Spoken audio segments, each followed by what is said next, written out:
হাই friend, আপোনাৰ নাৰ্জী খেতি কৰি ভাল পায় বা নাৰ্জী ফুল ভাল পায়। আপোনাৰ কেইটামান সমস্যা দিয়ে ফুলটো সৰু সৰু হয় আৰু ফাংগাছ বেমাৰ লাগি গছটো সোনকালে মৰি যায়। যদি আপোনালোকে ফুলটো ডাঙৰ কৰিব বিচাৰে আৰু বেছি ফুল পাব বিচাৰে তেতিয়া আপোনালোকে সাৰ দিবই লাগিব। সাৰ হিচাপে আপোনাৰ কি সাৰ দিব আৰু ফাংগাছ বেমাৰ যদি লাগি যায় তাত আপোনাৰ কি দৰৱ দিব, এই ভিডিঅ' যদি আপোনাৰ সম্পূৰ্ণ জানিব তো ভিডিঅ'টো শেষলৈকে চাই ল'ব আৰু ভিডিঅ' যদি ভাল লাগে লাইক কমেণ্ট শ্বেয়াৰ কৰিব। আৰু তেনেহ'লে পলম নকৰি বলক ভিডিঅ'টো আৰম্ভ কৰোঁ।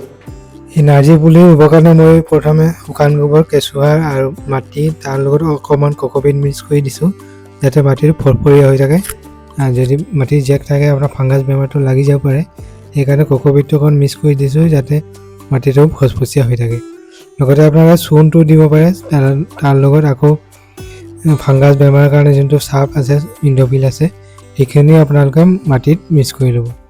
তো মই এইখিনি ভৰাই ল'লোঁ আৰু এতিয়া পুলিটো ৰুই দিলোঁ। তাৰপিছত কি কৰিব লাগে ভিডিঅ' আগত জানিব। এই পুলিখিনি ৰোৱা আজি 20-25 দিন হৈ গ'ল। 20-25 দিন পিছত এতিয়া ফাৰ্টিলাইজাৰ কৰিব লাগিব। ফাৰ্টিলাইজাৰ হিচাপে আপোনাৰ অৰ্গেনিকটো দিব পাৰে, নহ'লে ইউৰিয়া ছুপাৰ পটাছ এইখিনিও আপোনালোকে মিক্স কৰি দিব পাৰে। এতিয়া এই পটটো দেখিছে, এইটো আপোনাৰ 12x12 চাইজ আৰু এই টাবটোত আপোনালোকে 1 চামুচ চাৰিও চাইডে ৰিং কৰি দি দিব। চাৰিও চাইডে মাটিত অকণ উলিয়াই ল'ব, তাৰপিছত দিলে আকৌ মাটি দি ঢাকি দিব। তাৰপিছত 3-4 দিন পানী দিব নালাগে, তাৰপিছত অলপ অলপকৈ পানী দিব পাৰিব। মই প্ৰথমে এতিয়া এইখিনি কৰি লৈছোঁ।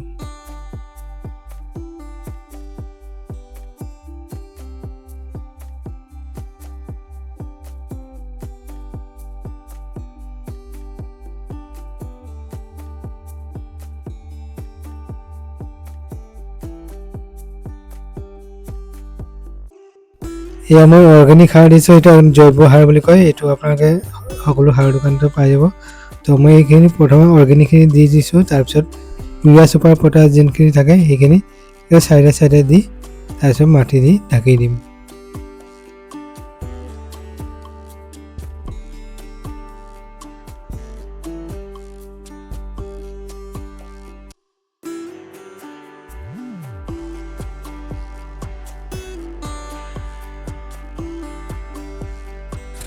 এয়া মোৰ নাৰ্জী পুলিখিনি আজি 40 দিন হৈ গ'ল। 40 দিন পিছত চাই লওক ইমান ধুনীয়াকৈ ডাঙৰ হ'ব ধৰিছে।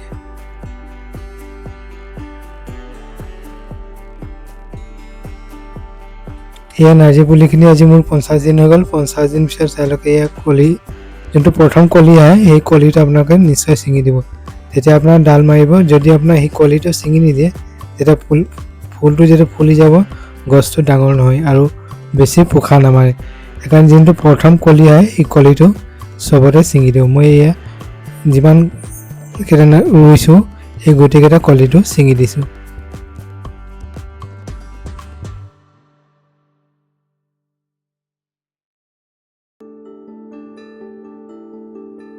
এই আমি কলিখিনি ছিঙি দিলোঁ। ছিঙাৰ পিছত এতিয়া সাৰ হিচাপে ইউৰিয়া ছুপাৰ পটাছ বা ইউৰিয়া DAP পটাছ, তাৰ লগত চইল ভিটামিন অকণ মিক্স কৰি টাবটো একেবাৰে কিনাৰে কিনাৰে 1 চামুচ বা আধা চামুচকৈ দিব পাৰিব। এয়া মই নাৰ্জী ফুলৰ প্ৰথম কলিটো ছিঙি দিলোঁ। ছিঙাৰ পিছত এয়া ধুনীয়াকৈ ডাল মাৰিছে আৰু এটা টাবৰ পৰা 4-5টা পোখা মাৰিছে, লগতে আকৌ কলি আহিছে। আৰু যদি আপোনালোকে কেৰেলা গুটি গজাব পৰা নাই, কোমোৰা গুটি গজাব পৰা নাই বা জিকা গুটি গজাব পৰা নাই, সকলো ভিডিঅ' মোৰ আপলোড কৰা আছে। ৰাহুল ব্লগ 50 বুলি প্লে'লিষ্টটো মাৰিব, তাতে আপোনালোক সকলো ভিডিঅ' পাই যাব। আপোনালোকৰ প্ৰয়োজন অনুসৰি যোনটো ভিডিঅ' লাগে সেই ভিডিঅ' আপোনালোকে চাই ল'ব পাৰিব। এই খলিহৈটো সকলোৱে চিনি পায়। এইটো আপোনাৰ 100 গ্ৰাম আপোনাৰ 2-3 লিটাৰ পানীত প্ৰথমে গুলি দিব। 3 দিন পিছত ইয়াক আকৌ 10 লিটাৰ পানী মিক্স কৰি ল'ব আৰু ভালকৈ গুলি ল'ব। গুলাৰ পিছত আপোনালোকে নাৰ্জী ফুল হওক বা অন্য ফুলতো দিব পাৰিব। এইটো সপ্তাহত এবাৰকৈ দিব পাৰে। এয়া মোৰ নাৰ্জী ফুলবোৰ আজি 70 দিন হৈ গ'ল। 70 দিন পিছত চাই লওক ইমান ধুনীয়াকৈ ফুলিবলৈ আৰম্ভ কৰিছে। যিমানকেইটা টাবত দিছিলোঁ গোটেইকেইটা ফুল এতিয়া 2-3টা কলি আহিছে আৰু ধুনীয়াকৈ ফুলিবলৈ আৰম্ভ কৰিছে। যদি আপোনালোকে এইটো পদ্ধতিত কৰে তেতিয়া আপোনাৰ নাৰ্জী ফুল বেছি ফুলিব আৰু অধিক ফুল পাব। এয়া মোৰ নাৰ্জীখিনি আজি 80 দিন হৈ গ'ল। 80 দিন পিছত চাই লওক এয়া প্ৰথমে 3টা কলি আহিছিলে, 3টা ফুলি গ'ল আৰু বাকী কলি আৰু আহিব আৰম্ভ কৰিছে। লগতে ওচৰতে আপোনাৰ এইটো অৰেঞ্জ কালাৰটো ধুনীয়া ফুল। তো এয়াও প্ৰথমে দুটা কলি আহিছিলে, এই কলি দুটা এতিয়া ফুল আহি গ'ল আৰু এতিয়া বাকী আৰু ফুলিবলৈ আৰম্ভ কৰিছে। আশা কৰোঁ এই ভিডিঅ'ৰ জৰিয়তে আপোনালোকে সম্পূৰ্ণ জানি পাৰিলে নাৰ্জী খেতি কৰিলে কি সাৰ দিব লাগে আৰু ফাংগাছ বেমাৰ লাগিলে কি দৰৱ দিব লাগে আৰু কোনটো সময়ত কিমান সাৰ দিব লাগে, সকলো ভিডিঅ'ৰ জৰিয়তে আপোনালোকে জানিব পাৰিলে। আৰু ভিডিঅ' যদি ভাল লাগে লাইক কমেণ্ট শ্বেয়াৰ কৰি দিব। আগলৈ এইদৰে ভিডিঅ' পাই থাকিবলৈ চেনেলটো ছাবস্ক্ৰাইব কৰি ৰাখিব, যাতে যিকোনো ভিডিঅ' আপলোড কৰিলে পোনপ্ৰথমে চাব পাৰে। তেনেহ'লে আজিলৈ ভিডিঅ' ইমানেই। নতুন ভিডিঅ' নতুন টপিক পোৱা প্ৰতিশ্ৰুতিৰে আজিলৈ নমস্কাৰ। Take care and by.